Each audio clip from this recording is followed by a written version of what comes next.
Los abusos a veces son muy malos, pero a veces también corrigen. Yo tengo un hijo de 1 año y medio y cuando se porta mal lo pongo en el corralito. Soy como caballo. Vos destruís la capa de ozono, ¿a quién le vas a pagar la multa?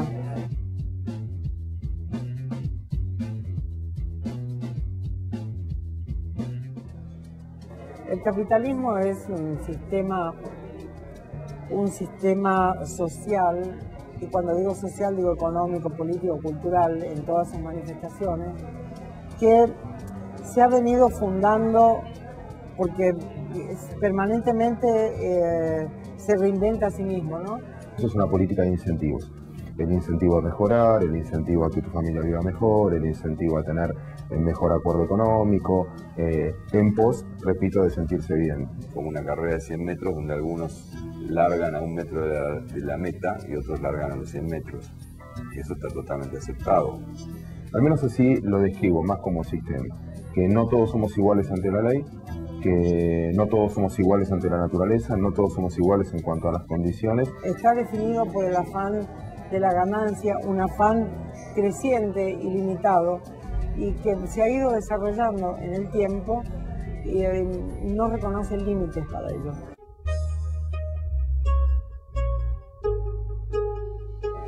No ha encontrado el capitalismo una forma superadora, civilizatoria, de llevar adelante su progreso, entre comillas, y destruye no ya para producir, sino que produce para destruir. Una sociedad humana se tiene que diferenciar de una horda de animales, donde sí hay es la ley del más fuerte.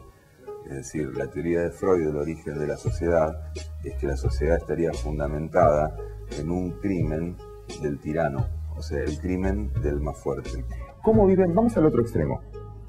Entonces vos poneme sistemas no capitalistas, a ver si son más justos. Analicemos Egipto, analicemos Libia, analicemos Cuba, analicemos Venezuela hoy, analicemos, no sé, cualquier país de Medio Oriente, Irán.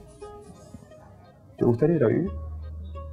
Lo que creo que construye una sociedad más justa e igualitaria no es tanto en sí el sistema capitalista, sino el desarrollo de la tecnología, la actividad humana, el avance de la ciencia. El ser humano avanzado en el conocimiento de la naturaleza tiene acceso a la tecnología, o sea, ha desarrollado tecnología, ha desarrollado informática, ha desarrollado tecnotrónica, robótica, etcétera, y tiene herramientas para conocer el mundo que le permiten claramente tener juicios distintos a lo que había a principios del siglo XX. El tema es quiénes tienen acceso a esos recursos, porque la expectativa de vida de alguien que vive en África es la mitad de la expectativa de vida que alguien vive en un país desarrollado. Es decir, decir que es el sistema capitalista el que produjo la reducción de las desigualdades. A ver, no hay que ir muy lejos. Yo soy hijo de profesionales, ¿no? Mis padres abogados, en los años 70, 80, bastaba con que uno trabaje para tener un nivel de vida que ahora una pareja de jóvenes profesionales y de no tan jóvenes, aún trabajando los dos, no llegan a lo que con un sueldo, con una entrada se podía hacer. Entonces, la mitología que acompaña al capital, de que con el trabajo, con la apuesta de aquel lustrabotas que ahorraba y podía llegar a ser un gran millonario, eso no tiene cabida en este mundo. Cuando vos no tenés incentivos, que para mí es el sistema adverso, de que somos todos iguales, todos tenemos que cobrar lo mismo, etcétera. Si todos tenemos eso, ninguno tiene incentivos, a la larga todos decimos, bueno, si da lo mismo hacerlo bien, mal. Si da lo mismo pagar impuestos, no pagar impuestos. Si da lo mismo, no lo hago.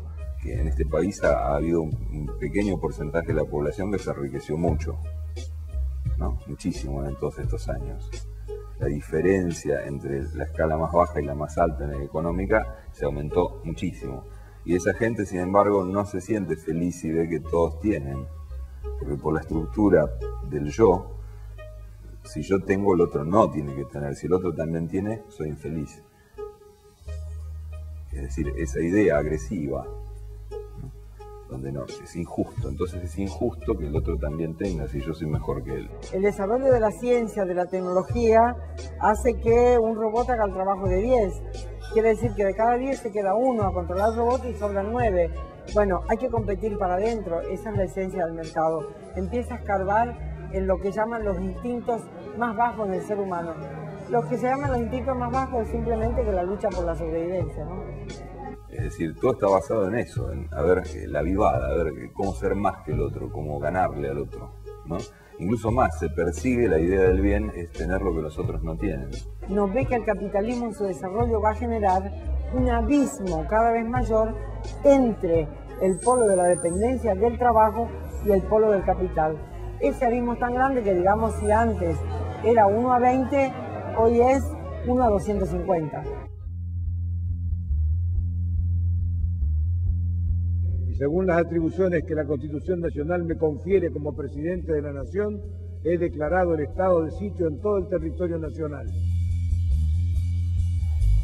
La crisis del 2001 es donde estalla la política neoliberal implementada por el menemismo. Eso se veía venir. Pocos tenían el dato de cuándo iba a ocurrir. Son los que pudieron, por ejemplo, sacar el dinero rápidamente. Pero ahí es donde cada tanto se revela cierta verdad. Es decir, ahí los bancos aparecían robándole a la gente. No estoy muy de acuerdo con la definición de neoliberal, que en los 90 para mí no hubo neoliberalismo, porque dentro de la economía liberal nunca va a aceptar el tipo de cambio fijo. Precisamente el liberal no va con fijo. Considerarían, dentro de la política neoliberal, es considerar el tipo de cambio que surja del libre juego de la oferta y la demanda. El valor de nuestra moneda está, sin duda, perfectamente asegurada y nadie tiene que temer por la evolución futura de la paridad cambiaria. El peso, que a partir del 1 de enero valdrá igual que el dólar, es una moneda destinada a perdurar con ese valor por muchos años. Es tan fuerte la propaganda del pensamiento neoliberal que cuando no hay liberalismo es igual el pensamiento, porque es el pensamiento del poder, porque tiene que convencer a los pueblos de que los pueblos no pueden, para tratar de inmovilizarlo, es como tienen que vacunarlo. Cuando no hay política, es la ley del más fuerte. Podemos decir que ese pensamiento neoliberal es verdaderamente el representante podríamos decir, de esa ideología darwiniana, ¿no? Y bueno, hay que pensar, a ver, mucha gente sintió como empezó a entender que lo que le pasaba no era culpa de él, de su ineptitud, de que era un fracasado, una fracasada. Se dio cuenta de que a muchos otros le estaba pasando lo mismo. Ya está demostrado que los pueblos pueden tumbar gobiernos, tumbar presidentes, que resisten, que han puesto fin a la dictadura. El problema es después de esos que vienen. Entonces es tiempo también de prepararse para gobernar, no solamente prepararse para tumbar.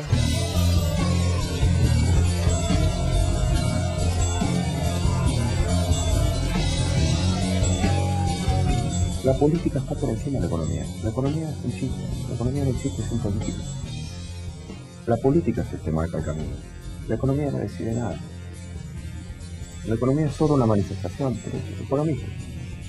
¿Qué decidís? Si en realidad esto pasa por un tema de política.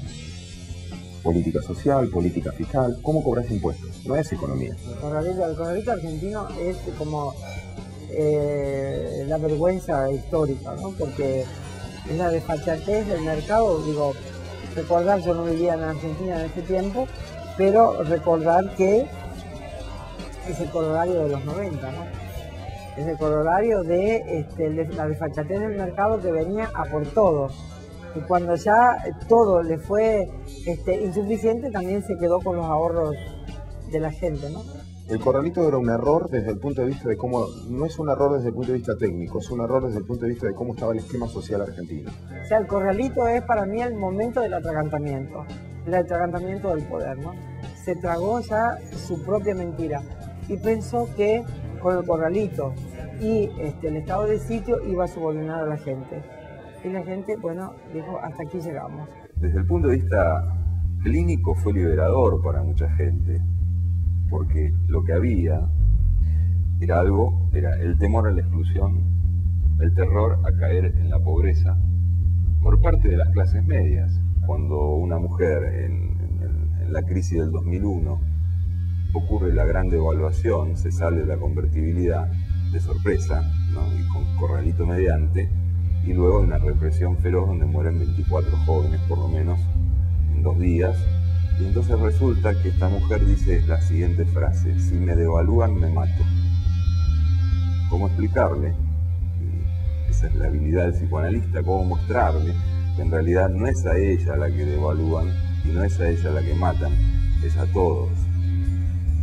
Es decir, ella lo toma como algo personal, donde uno dice devaluar es desvalorizar, ¿no?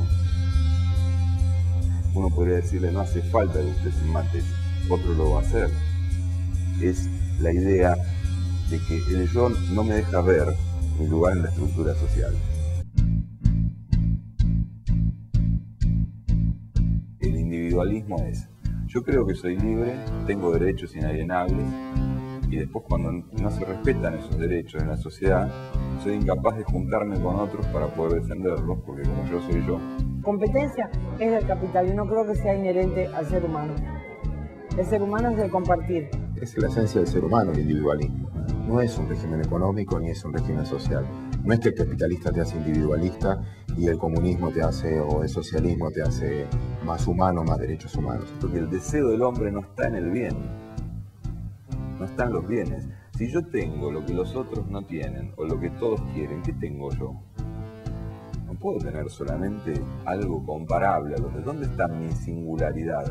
¿Quién soy? Si lo único que soy es un número de una cuenta, un modelo de computadora, un modelo de auto, algo que es una mercancía. Yo finalmente también soy una mercancía, porque cuando trabajo, si trabajo para otro, vendo una mercancía que es mi tiempo de trabajo, ¿no? Que se pesa con un reloj, que cuenta tantas horas, tanto dinero, y entonces, ¿a dónde está la experiencia, la aventura humana?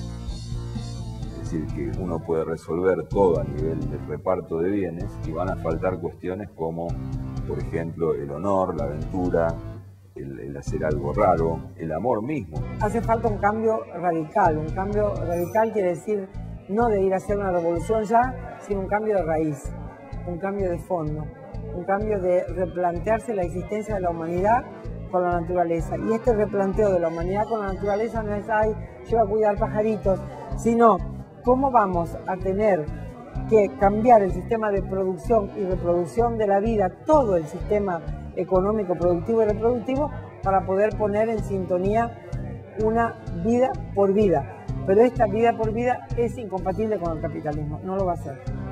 Si estamos dos compitiendo por un puesto, es probable que trate de llegar el que más mérito tiene y yo puedo esforzarme más para tener más mérito, o hacer que el otro le vaya peor para yo tener más mérito. Entonces, en ese caso puede ser que potencie esa competencia, potencie lo peor que tiene a veces el ser humano, que es destructivo contra otro, ¿no? Y acá estamos todos peleando entre nosotros. Es complicado eso, ¿no? Somos 5 tipos peleando por la porción de pizza. A mí me toca la porción más grande.